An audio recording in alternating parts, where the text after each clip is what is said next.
네, 기도에 관한 두 번째 설교를 통해 주의 말씀을 듣겠습니다.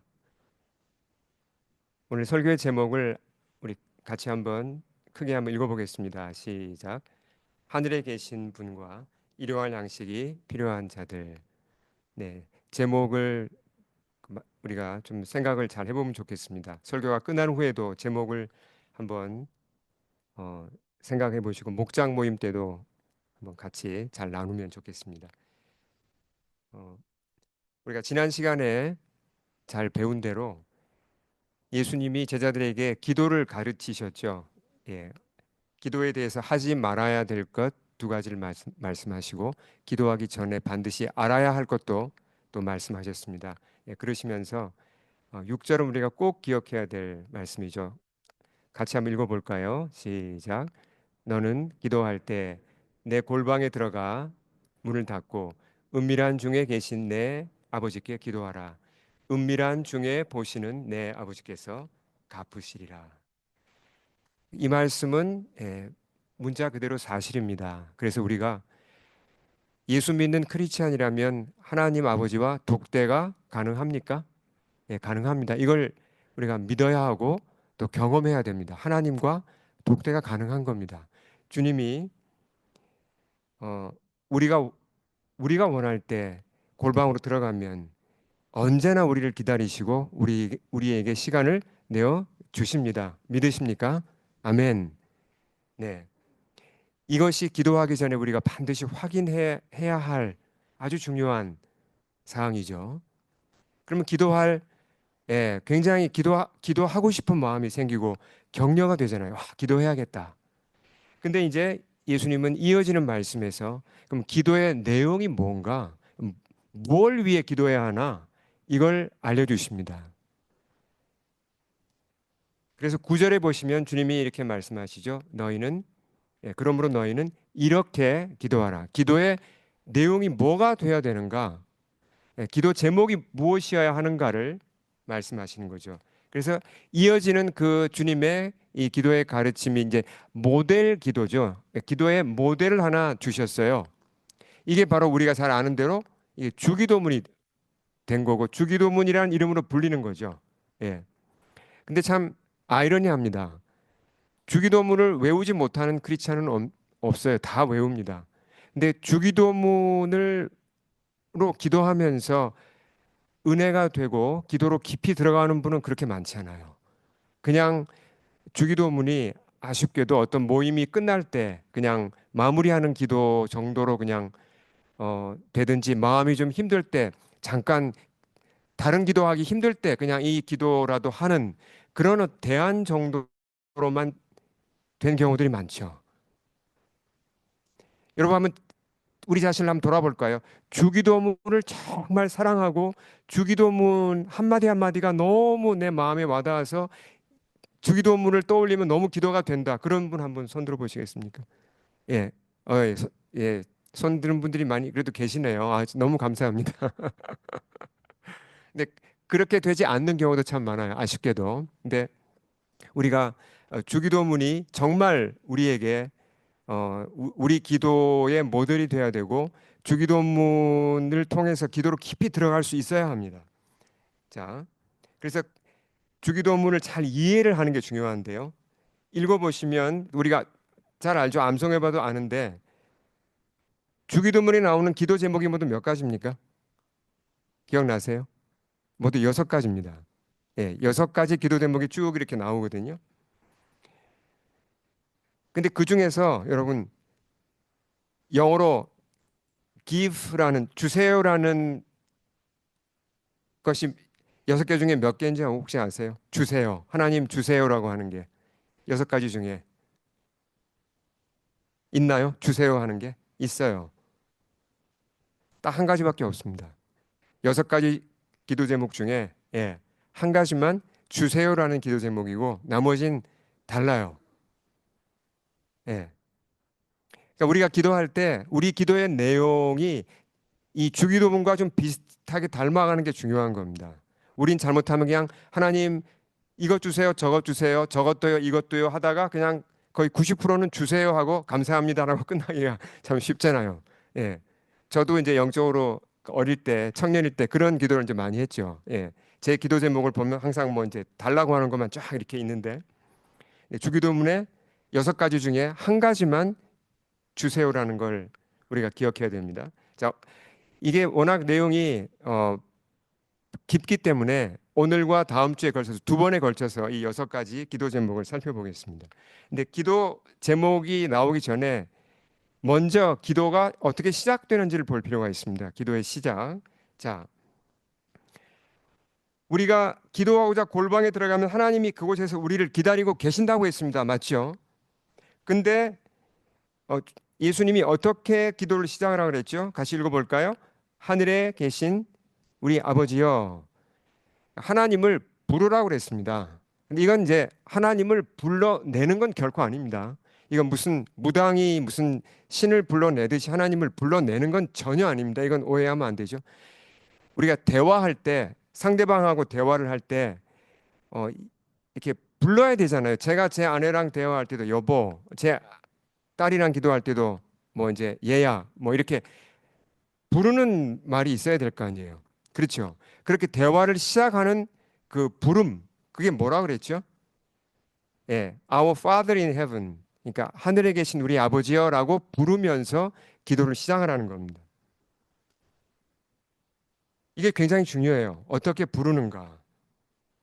이게 제자가 하나님을 기도 중에 부르는 말인데요. 하나님의 이름이 여러 가지잖아요. 예, 근데 왜 아버지라고 부르라고 했을까? 좀 생각해 봐야 되는데요, 우리가. 자, 누구를 이렇게 대화하면서 누구를 부른다, 이름을 부른다 이런 것 중에 지체가 높은 사람과 대화를 할 때 그분을 어떻게 불러야 됩니까? 만약에 여러분 지금 만약에 제가 영국 왕이 지금 찰스 3세잖아요. 뭐 그런 일도 없겠지만 찰스 3세하고 제가 뭐 이분이 뭐 어디로 나왔다가 이제 짧게라도 제가 대화할 기회를 얻었다 그러면 제가 그분을 이 왕을 뭐라고 불러야 되죠? 뭐 헤이 찰스 그러면 어떻게 되죠? 큰일 납니다. 뭐 미스터 찰스 그럴 수 있습니까? 미스터 찰스라고 하면 해도 안 돼요. 이건 굉장히 큰 실언이에요. 그러니까 예의에 어긋난 겁니다. 뭐라고 불러야 되죠? 아시는 분 계세요 혹시? 반드시 정해진 룰이 있습니다. Your Majesty라고 불러야 돼요. Your Majesty. 예. 예, 한국말로 하면 폐하가 되죠. 폐하. 예, 반드시 그렇게 불러야 돼요. 왜냐하면 그분의 지체가 높기 때문에. 근데 하나님이 어떤 분이신가? 찰스 왕보다 비교할 수 없이 높은 분인데 왜 하나님이 하필이면 그냥 나를 너희가 아버지라고 불러라 이렇게 말씀하실까? 하나님의 이름들 성경에 보면 많이 나오잖아요. 우리가 잘 아는 대로 하나님께는 지존자라는 성함도 있습니다. 그러니까 얼마나 높으셨으면 그렇죠? 그리고 뭐 엘로힘, 주님, 뭐 전능자 이런 이름들이 있는데 왜 그런 이름 다 두고 어 우리 아버지라고 부르라고 했는가? 그 이해하시겠죠? 왜 그렇게 부르라고 하는지. 그렇게 불러야 뭐가 쉽다는 거죠? 예, 더 친밀해지기가 쉽다는 겁니다. 하나님이 원하시는 것은 기도 중에 하나님의 권위를 세워서 우리를 복종시키는 것도 아니고 하나님이 원하시는 것은 정말 아버지와 자녀의 관계 가운데 친밀한 대화를 원하신다는 걸 보여주는 거죠. 예. 그걸 알고 우리가 기도로 들어가야 됩니다. 근데 솔직히 말해서 우리가 하나님과 정말 그렇게 친밀한 자인가? 과거에는 하나님을 아버지라고 부를 수 없던 자들이잖아요. 저만 해도 제가 돌아보면 너무 얼굴이 화끈하고 너무 부끄러워요. 저는 모태신앙으로 태어났는데도 어 뭐 청소년 때까지만 보아도 너무 부끄럽게 살았습니다. 하나님 앞에서.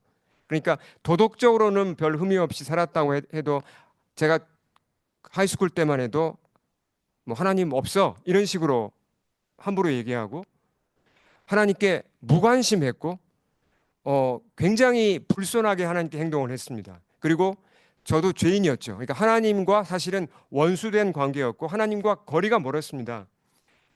여러분 다 마찬가지였잖아요. 근데 누구 덕분에 우리가 예, 하나님의 자녀가 됐죠. 요한복음 읽어볼까요? 우리 잘 아는 말씀인데 크게 읽겠습니다. 시작. 영접하는 자 곧 그 이름을 믿는 자들에게는 하나님의 자녀가 되는 권세를 주셨으니. 여러분 이 말씀을 이런 말씀을 읽을 때 이걸 어, 잘 파악을 해야 됩니다. 자, 캐나다의 법이 있죠. 캐나다 법 파워 있습니까? 캐나다 법 파워 있습니다. 한국 법도 파워가 있죠. 물론 뭐 이게 캐나다나 한국 법들은 바뀔 수도 있지만 어쨌든 캐나다 법도 파워가 있잖아요. 하늘나라의 법이 파워가 있을까요?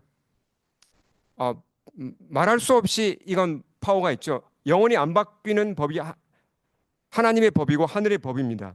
그 하나님의 법에 의하면 우리가 지금 어떻게 됐다는 겁니까? 예수 믿는 자는 하나님의 자녀가 되었다는 겁니다. 예수를 내 주로 고백하는 자는 어떤 권세를 받았다 그랬습니까? right라고 그랬습니다. the right. 권세. 법적으로 하나님의 자녀가 된 거예요. 누가 뭐라 그래도. 현재 내 모습이 어떠하든지 내 감정적으로 내가 좀 다운돼서 난 아닌 것 같아. 나는 너무 자격이 없어라고 생각이 들지라도 이 말씀을 딱 붙들어야 됩니다. 뭐라고요? 내가 예수를 믿는 한 난 하나님의 자녀가 맞습니까? 아멘. 그러면 기도하러 골방에 들어가 하나님께 말씀드릴 수 있습니까? 하나님을 아버지라고 부를 수 있습니까? 아멘. 주님이 우리 기도를 들으신다는 겁니다. 제 아내는 다 아시는 얘기지만 제가 이제 제 아내 얘기를 가끔 합니다. 너무 좀 이제 저도 짠한 마음이 있어서 12살에 이제 아버님을 잃었죠. 갑자기 그 아버님이 한 3, 4일 만에 갑자기 병으로 돌아가셨습니다. 12살에 아버지를 잃었으니까 12살 소녀가 얼마나 힘들었겠습니까? 그래서 제 아내 그 인생 간증을 들어보면 그때 그 아버지를 잃은 그 결핍, 그것이 너무 컸어요. 정말 큰 아픔이었습니다. 그래서 그 후에 열심히 살아서 세상에서 정말 좋은 걸 얻고 좋은 학교에 들어가고 뭔가 그렇게 잘 이루어도 그 결핍이 채워지지 않았다고 했습니다. 근데 하나님 아버지를 만나니까 채워진 거예요. 그 결핍이 다 채워졌다고 그랬습니다. 저는 참 그래서 너무 감사해요.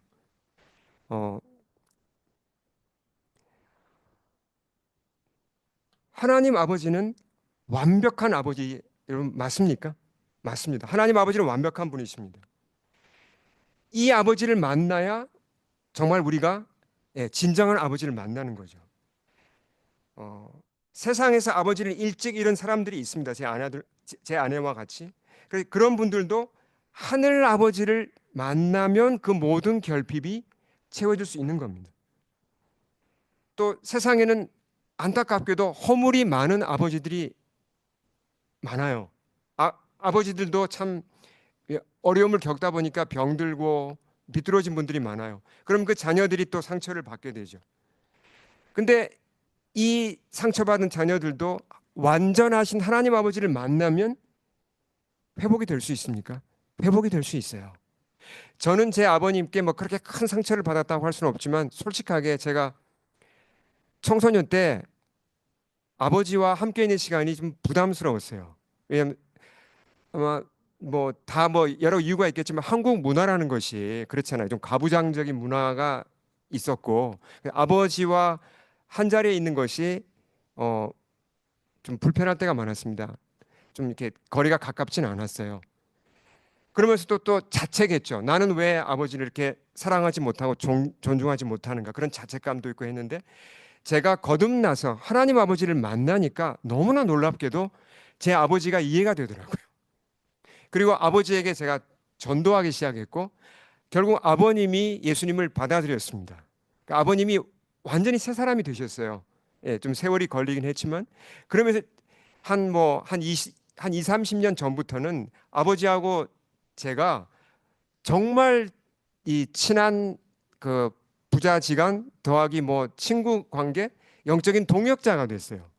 지금도 제 아버지가 저의 가장 열렬한 저의 그 기도 지원자고 후원자고 저를 사랑으로 뒷받침해 주시는 분이에요. 저희 아버지가 저를 위해 기도해 주시는 거, 또 응원해 주시는 한마디가 제게 얼마나 큰 힘이 되는지 몰라요. 근데 그런 모든 회복이 어떻게 가능했죠? 하나님 아버지를 만나면서, 하나님 아버지 안에서 그게 이루어진 겁니다. 자, 그러니까 우리가, 자, 여러분, 기도하실 때마다, 기도하려고 골방에서 무릎을 꿇거나 교회에서 머리를 숙일 때마다 여러분, 꼭 이렇게 하시기 바랍니다. 우리가 입술을 열어서, 예, 아버지라고 고백을 해야 돼요. 하나님 아버지, 우리 아버지, 실제로 그분을 불러야 합니다. 우리 한번 같이 불러볼까요? 시작. 하나님 아버지.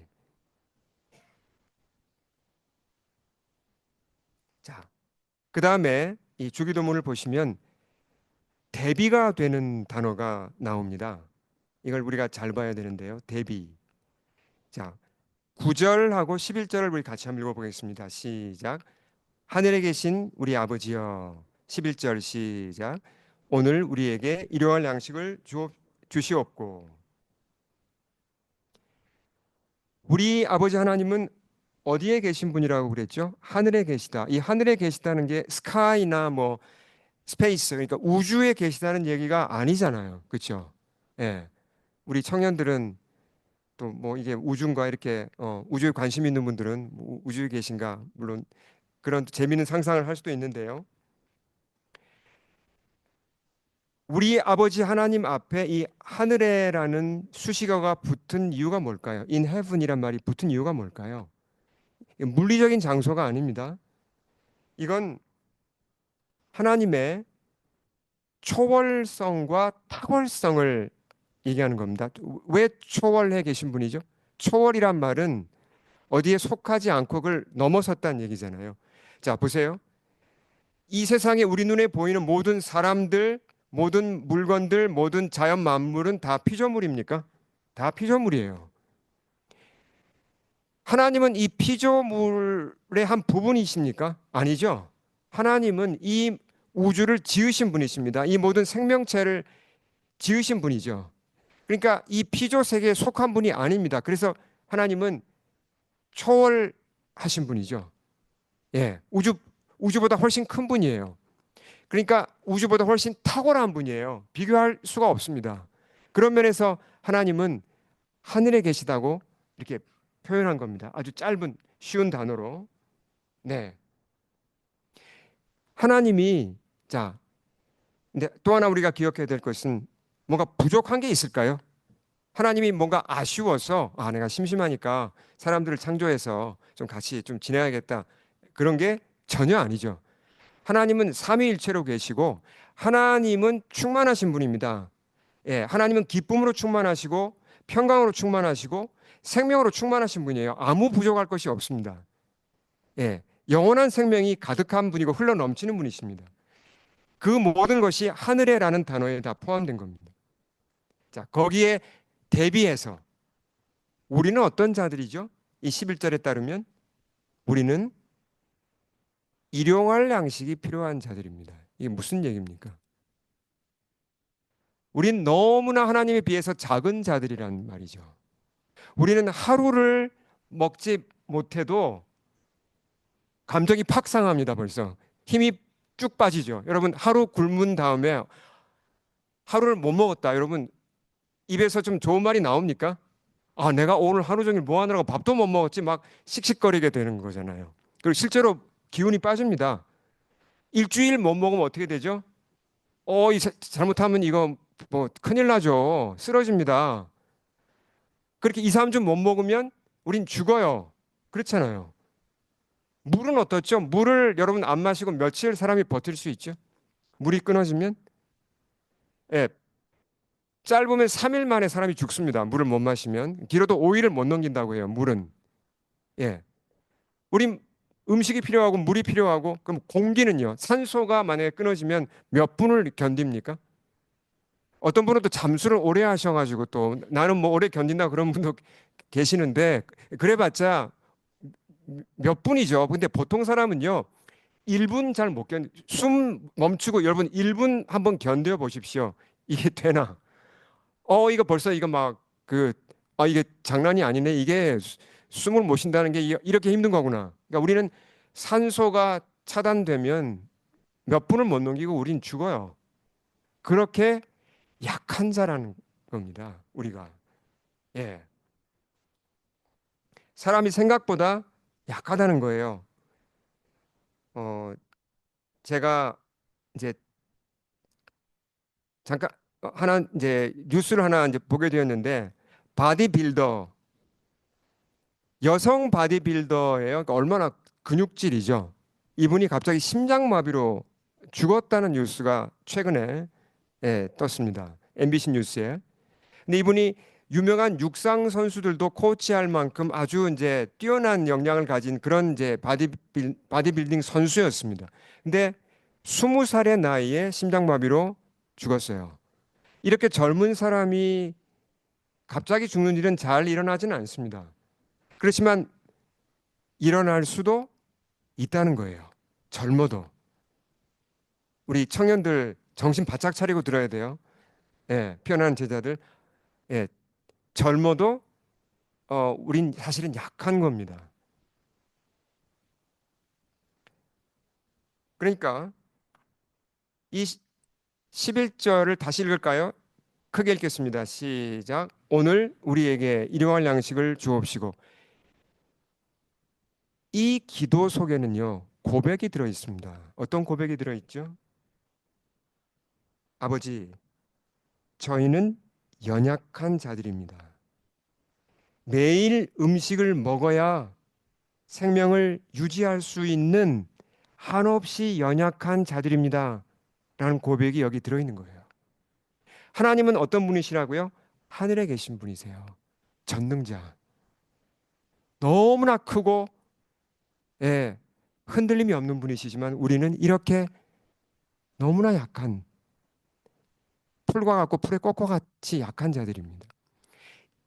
이 11절에는 또 기도가 들어있죠. 어떤 기도입니까? 아버지, 저희의 생명은 당신께 달려 있습니다. 저희는 모든 면에서 당신을 의지하여 살아가겠습니다. 하나님 도와주세요. 하나님 일용할 양식도 주시고 제게 필요한 것들을 공급해 주시옵소서. 저의 생명은 하나님께 달려 있습니다. 라는 고백이 기도가 이 속에 들어 있다는 겁니다. 이 기도를 하는 사람과 하지 않는 사람은 큰 차이가 있습니다. 사람들이요, 이 기도 안 하는 사람들은 어떻게 살아갑니까? 까짓것 내가 벌면 되지. 뭐 일용할 양식 필요 없어. 나는 이얼리 브레드 1년치 나는 모을 거야. 10년치 모을 거야. 평생 내가 필요한 거 다 모을 수 있어. 자기 힘으로 평생 필요한 걸 다 벌어놓고자 해요. 그 자기 힘으로 살아가고자 하면 그게 기쁘고 평안하게 보람 있게 인생을 살 수 있습니까? 아니요. 사람이 이상하게 돼요. 교만해지고, 예, 딱딱해지고. 그러다가도 어느 한순간 큰 환란이 다가오면 다 무너집니다. 50년치 모아놓은 거 하루아침에 다 날아갈 수 있잖아요. 어느 쪽을 택해야 됩니까? 이 기도를 진심으로 드려야 됩니까? 아니면 내 힘으로, 내 힘만으로 하나님 없이 하고자 해야 됩니까? 특히 우리 청년들은 잘 들으셔야 돼요. 내가 어느 길을 택할 것인지. 예, 하나님을 의지하는 자가, 전적으로 의지하는 자가 비할 수 없이 지혜로운 자가 맞습니까? 아멘. 우리가 하나님을 이렇게 의지하면요, 하나님 기뻐하실까요? 하나님 기뻐하세요. 네가 나를 의지하느냐? 하나님 기뻐하시죠. 그리고 하늘에 계신 그분이 그 전능함으로 우리를 인도하시나요? 인도하시고 먹이십니다. 공급하십니다. 아멘. 자, 그 다음 기도 제목으로 이제 첫 번째 사실 기도 제목이죠. 가보겠습니다. 자, 아버지의 이름과 관련한 것인데요. 9절 같이 읽겠습니다. 시작. 하늘에 계신 우리 아버지여 이름이 거룩히 여김을 받으시오며. 자, 이게 첫째 구체적인 기도 제목입니다. 보통 우리가 이 기도를 할 때는 그러니까 하나님이 이 세상에서 하나님의 이름이 그렇게 영광을 받으시고 거룩히 여김을 받으시라는 기도 해야지 당연히 이렇게 하고 끝나기 쉬워요. 이게 근데 이 기도가 나하고 정말 무슨 큰 관계가 있습니까? 깊은 관련이 있습니까? 굉장히 깊이 연결되어 있습니다. 한번 찾아보겠습니다. 하나님의 이름이란 건 뭘 얘기하죠? 하나님의 이름. 하나님의 이름이란 건 하나님 자신을 얘기합니다. 하나님 자신. 그럼 이름이 거룩히 여김을 받는다는 게 뭔가? 이게 영어 성경 제가 Good News Translation이 우리가 알기 쉽게 번역을 했어요. 자, 우리 피어나는 제자들 영어 한번 읽어보겠습니다. 시작. Our Father in heaven, may your holy name be honored. 바로 이 뜻이에요. 그러니까 이 기도를 중요하니까 제가 밑에 썼는데요. 쉽게 풀었으면 이렇습니다. 우리 다 같이 한번 읽어보겠습니다. 노란 글씨 시작. 하늘에 계신 우리 아버지여, 당신이 하나님으로서 받아 마땅한 그 존경을 받으소서. 라는 기도입니다. 여러분이 꼭 노트를 해두시고 잘 뜻을 간직하시기 바랍니다. 하나님이 하나님으로서 존중을 받으려면 어떻게 해야 되죠? 만약에 내 인생에서 하나님이 하나님으로서 존중을 받으려면 어떻게 해야 됩니까? 내가 하나님을 내 마음의 첫 자리에 놓아야 합니까? 내 마음의 첫 자리에 놓고 내가 왕으로 모셔야 되죠. 그렇지 않으면 하나님은 하나님으로서 대우를 받지 못하는 거잖아요. 맞죠, 여러분? 타락한 세상에서 사람들은 하나님을 존경하지 않습니다. 여러분 교회 밖에 나가 보십시오. 누가 하나님을 존경하는 사람이 이렇게 많이 있는? 별로 없죠. 어떻게 하나님을 존경하지 않죠? 예를 들면 사람들이 이렇게 얘기합니다. 하나님, 성경에 하나님 없어요. 그런 거 없어요. 하나님 죽었어요. 이런 식으로 표현하죠. 또 어떤 사람들은 하나님 뭐 부다나 하나님이나 뭐 무슨 알라나 다 비슷한 거야. 뭐 여러 신들 중에 하나지. 만약에 누가 이렇게 얘기하면 하나님의 이름을 존경한 겁니까? 전혀 아니죠. 하나님을 모독한 겁니다, 이건. 그렇죠? 또 어떤 분들은 입으로는 하나님을 믿는다고 말하면서 실제로는 돈을 하나님보다 더 사랑하고 의지합니다. 이건 우상을 동시에 섬기는 거죠.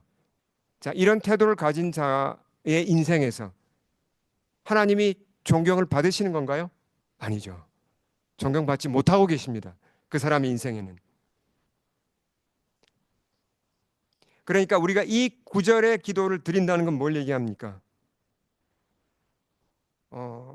같이 한번 다시 읽어보겠습니다. 시작. 하늘에 계신 우리 아버지여, 이름이 거룩히 여김을 받으시오며. 이 기도를 드릴 때마다 우리는 우리 자신을 점검해 봐야 돼요. 나는 과연 정말 내가 하나님을 하나님으로서 존경하고 있나? 아니면 내가 정말 우상을 섬기는 건 아닌가? 내가 나를 돌아봐야 되죠. 세상에 유혹이 많습니다. 우린 자주 넘어져요. 우상 정말 우리 속에 쉽게 들어옵니다. 예, 돈이 우상이 되고 직장이 우상이 되고 자식이 우상이 되고 성공이 우상이 되고 뭐 취미까지 우상이 되고 정말 다양한 것이 우상이 될 수 있죠. 그러면 내 인생에서 내가 하나님을 하나님으로 존경하지 않는 거예요, 나는. 그러면 하나님과 나 사이에 불순물이 끼게 됩니다.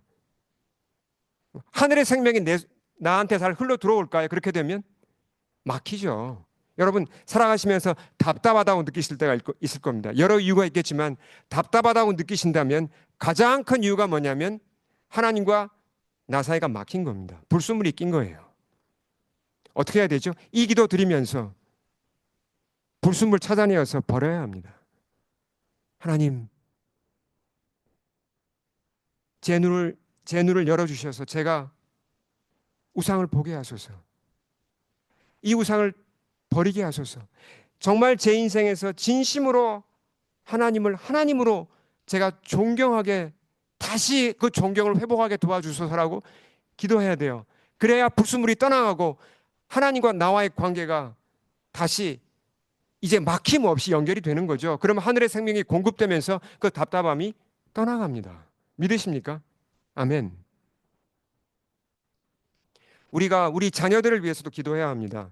우리 친구들, 가족들을 위해서도 우리가 기도 많이 해야 되잖아요. 뭘 위해서 가장 먼저 기도해야 할까요? 건강을 위해서도 기도해야 되고 또 공부를 잘하도록 기도해야 되고 다 기도해야죠. 그렇지만 제일 먼저 기도해야 할 것이 바로 이 구절이에요. 우리 자녀들, 정말 내 친한 내 가족들, 내 정말 친한 친구들, 하나님 그들의 인생에서 그들이 하나님을 바로 알고 하나님을 하나님으로 존경하는 일이 일어나도록 도와주시옵소서라고 우리가 기도해야 하는 줄로 믿습니다. 아멘. 이 기도를 계속해야 돼요. 그러면서 한 사람이 정말 하나님을 바로 깨닫고 하나님으로 존경하기 시작할 때 그것보다 더 기쁜 일이 어디 있습니까, 여러분? 그렇잖아요.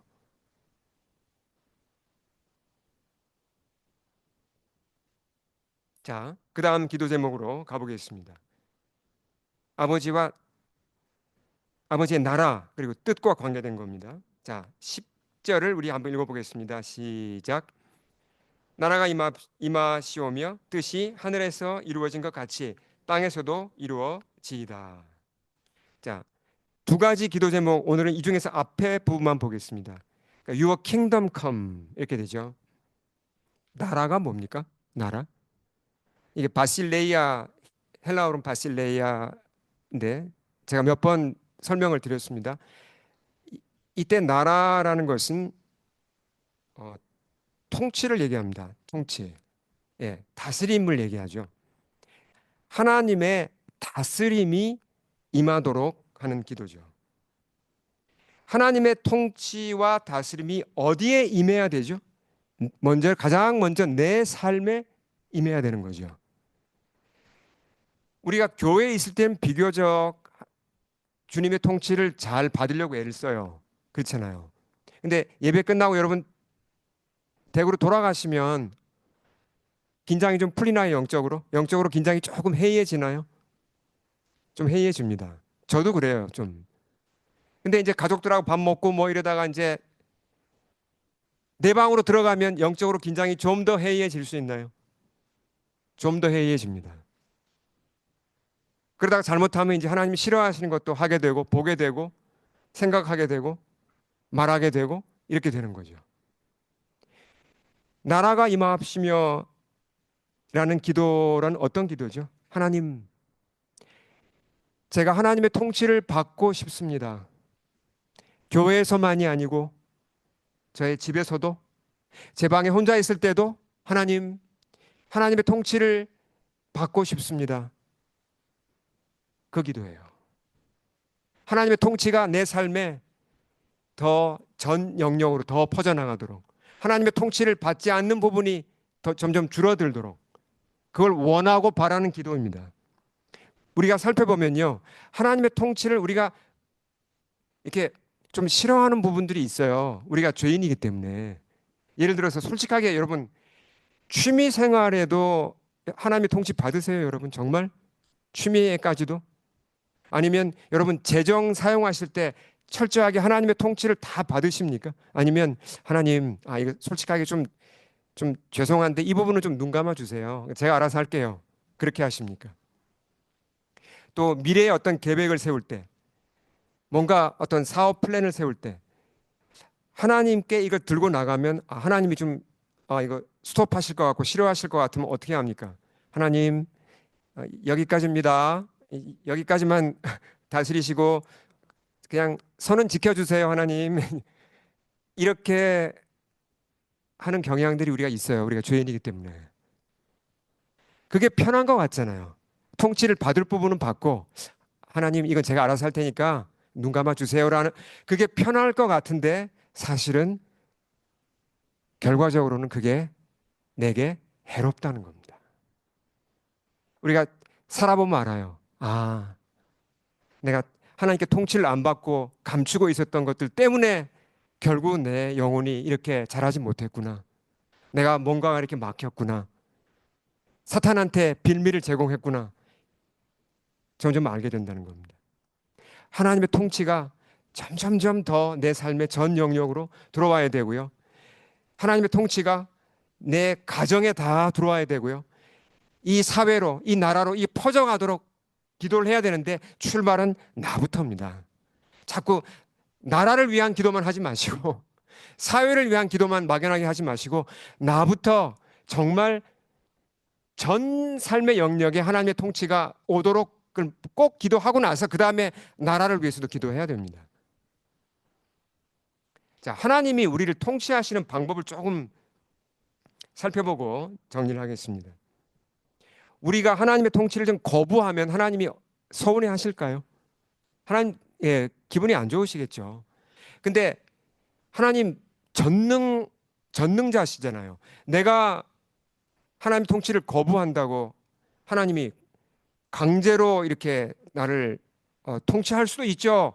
예, 난 충분히 하나님 뭐 마음만 먹으시면 얼마든지 뭐 나를 그냥 한 대 치시고 그냥 뭐 정신 번쩍 나게 해가지고 말을 듣게 할 수 있습니다. 근데 하나님은 강제로 나를 통치하시는 분은 아니세요. 그게 놀랍습니다. 내가 마음을 닫고 있으면요, 기다려 주세요. 인격적이십니다. 하나님은 사랑의 관계를 유지하면서 통치하길 원하시지 때로는 그냥 사랑 그런 거 필요 없고 확 나를 힘으로 몰아붙여서 통치하는 분이 아니라는 겁니다. 자, 그 부분에 대해서 우리가 좀 설명이 필요한데요. 마지막으로 계시록 말씀을 하나 읽어보겠습니다. 요한계시록 3장 20절 같이 크게 읽겠습니다. 시작. 볼지어다 내가 문 밖에 서서 두드리노니 누구든지 내 음성을 듣고 문을 열면 내가 그에게로 들어가 그와 더불어 먹고 그는 나와 더불어 먹으리라. 자, 이 말씀은 라오디게아 교회에 보내는 편지에 나오는 말씀입니다. 자, 라오디게아 교회는 어떤 교회였죠? 기억나세요? 소아시아 7교회 중에 하나인데 그들의 신앙이 뜨겁지도 않고 차갑지도 않았죠. 그러니까 미지근한 신앙을 가지고 있었습니다. 그때 주님이 하신 말씀입니다. 그러니까 이 말씀은 전도용으로 이렇게 비신자에게 하시는 말씀이 아니고 크리스찬들에게 주시는 말씀이에요. 근데 크리스찬들인데 왜 주님이 문 앞에 서서 두드릴까요? 그 말은 문을 닫고 있다는 거잖아요. 우리가 예수님 영접하면 성령님이 우리에게 오시잖아요. 들어오시죠. 근데 우리가 죄인이기 때문에요. 아직 그 죄악된 그런 악한 본성이 남아 있어서 100%내 마음의 문을 다 열지 않습니다. 닫아놓은 방들이 내 마음속에 보면 많이 있어요. 우리가 손님을 집으로 초대하면 여러분 어디까지 들어오게 하세요? 보통 손님 초대해서 식사하고 하면 어디까지 들어오게 하세요? 거실까지 들어오게 하시죠. 근데 처음 보는 건 아니고 좀 친해도 친한 손님이라고 안방까지 여러분 막 들어오게 하십니까? 아니면 안방에 있는 내 서랍장, 내 비밀 서랍장 그 다 막 열어보라고 막 그렇게 하십니까? 아니죠. 예. 근데 그 사람과 내가 친해지면 친해질수록 내 집에 공간을 더 많이 오픈해요. 이제 절친이면 그래 너 마음대로 그냥 니네 집처럼 네가 편하게 막 아무데나 다 그냥 들어가고 열고 다 하라고 그러잖아요. 친해져야 그렇게 할 수 있죠. 우리가 주님과 친해질수록 어떤 일이 일어난다는 겁니까? 내가 마음문을 열지 못하던 그런 방들을 연다는 겁니다. 그러니까 주님이 어떻게 하신다고요? 두드려요, 계속. 얘야, 이거 열어, 열어. 여러분 두드리는 소리가 들리십니까, 정말? 이걸 물론 우리가 뭐 물리적으로 소리가 들리는 건 아니지만 주님은 두드린다 그랬어요. 우리가 어떤 방을 잘 열지 않죠? 과거에 깊은 상처가 있는 어떤 그런 기억들 그 방은 잘 안 열려 그래요. 열면 아프니까 안 열려 그래요. 어떤 방은요 또 정말 내 미래의 어떤 그런 계획이 들어있는 방이에요. 하나님께 보여드리기가 좀 민망하고 하나님한테 보여드리면 하나님이 스톱이라고 할 것 같으면 그 방 안 열어요. 주님 어떻게 하시죠? 두드립니다. 계속 열라고. 그것도 나와 나누자고.